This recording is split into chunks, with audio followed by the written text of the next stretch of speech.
আসসালামু আলাইকুম এভরিওয়ান। আজকে হচ্ছে আপনাদের দুপুরের খাবারে কী কী ছিল ওগুলো দেখাবো। তো ফার্স্টে হচ্ছে শুকনো চিংড়ি দিয়ে করলা, তারপরে হচ্ছে সাগরের কই মাছ ভুনা করে রান্না করছে, তারপরে হচ্ছে মিষ্টি কুমড়া, তারপরে হচ্ছে ঘন ডাল, এরপরে হচ্ছে বাচ্চাদের জন্য ফার্মের মুরগি।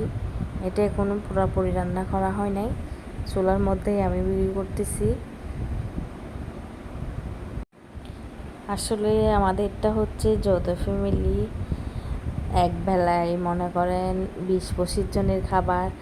দোকানের ছেলে আছে 3 জন, তারপর বাসার আছে আমরা 4 যা, তারপর ওদের বাচ্চা। দুপুরে এতগুলো রান্নার পরও আবার দেখে রাত্রের জন্য সব শেষ হয়ে যায়, রাত্রে আবার রান্না করতে হয়। আর এক চুলার মধ্যে রান্না করছিলাম হচ্ছে কাঁচামরিচ দিয়ে, কচু দিয়ে ইলিশ মাছ। তো মাছগুলা দিয়ে দিচ্ছি, দেখতেছেন। তারপরে আমরা মানুষ বেশি হলেও ঝোল তেমন খাই না।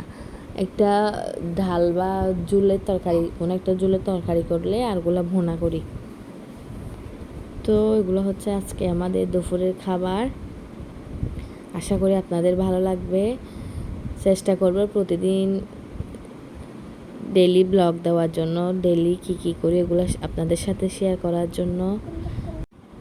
আপনারা আমার জন্য দোয়া করবেন আর বেশি বেশি সাপোর্ট করবেন, যাতে আপনাদেরকে সব সময় ভালো কিছু দিতে পারি।